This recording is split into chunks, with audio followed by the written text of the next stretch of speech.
You've seen his face in museums, his story in textbooks. He ruled as pharaoh, worshipped as divine. But there's one little problem. He may never have existed. Welcome back to Ancient AF, where we examine some of history's greatest mysteries. Welcome to Ancient Egypt's weirdest cover-up, featuring bad record keeping, political erasure, and the world's most suspicious game of pharaoh musical chairs. Pharaohs were Egypt's kings, also considered gods, also their own PR team. Every pharaoh had to build some cool stuff, defeat a few enemies, and most importantly, make sure everyone remembered them forever. Easy, right? That meant carving your face into everything. Obelisks, temples, bathroom stalls, everywhere. Smenkhare was pharaoh of Egypt for maybe a year. No tomb, no statue, barely a footprint. So naturally, very little can be confirmed about Smenkhare, but that doesn't stop historians from disagreeing about him. In fact, historians argue how to even spell his name, let alone who he was. Some say he's Akhenaten's son. Others say he was his brother. One theory says he's just a typo, which, let's be honest, would be pretty insulting if he was a real guy. It's like every time someone calls me Brett, there's an N in there, man. An alternative suggestion, based on objects from the tomb of Tutankhamun, is that Smenkhare was the son of Akhenaten's older brother, Tutmosis, and an unknown woman, possibly one of his sisters. Now we're getting into the Alabama shakes of it, y'all. E tu Brute? Only if she's my sister. You know what I'm talking about. Either way, the reign of Akhenaten and his family wasn't exactly popular due to his ridiculous belief in a single god. Could you imagine? Enter Horemheb, army general, pharaoh, and petty cleanup crew. He comes into power after King Tut dies and says, okay, enough of this monotheistic nonsense. Let's pretend the last 30 years didn't happen. Gods, I wish I could do that today. He erases Akhenaten, Nefertiti, Tut, Smenkhare, basically everyone who touched the one god experiment.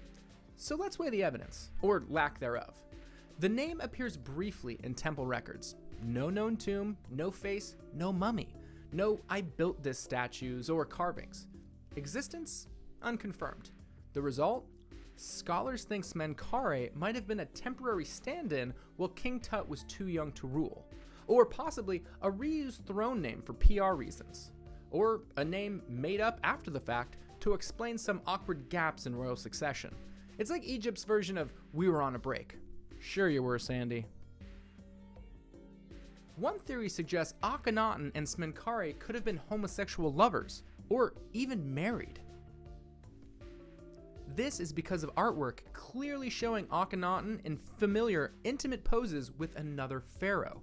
Ancient TMZ spilling the tea once again. But wait, plot twist, some Egyptologists think Smenkhare was actually Nefertiti. What is it with this guy? He's like a goldfish. One second you're a man, next second you're a woman. What's next? You're gonna be an enemy? Lemonade? I'm thirsty. The theory goes like this. Akhenaten dies. Egypt is in chaos. Nefertiti says, fine, mommy will fix it, but no one's gonna follow a woman ruler right now, so disguise mode? Activate? It's like Bonnie Prince Charlie running from the English, but in reverse. Kinda. So Nefertiti may have ruled as a male pharaoh under the name Smenkhare to keep the throne from falling apart. But her emails! I mean, gender swapping rulers? Honestly, ancient Egypt was way ahead of us. They're like the Real Housewives of the Serengeti. Look, Smenkhare may seem like a footnote, but this whole saga raises a giant question. How much of history is just made up? Pharaohs erase their rivals. We know this. Roman emperors fake genealogy.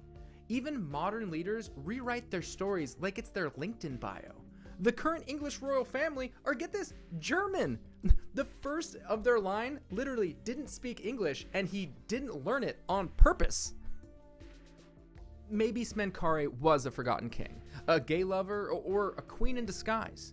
Or maybe, just maybe, he never existed at all. One thing's clear, is that when history gets inconvenient, someone always finds a chisel. Want more lost rulers, fake legacies, and historical plot twists? Hit subscribe, because the past is way messier than they taught us in school.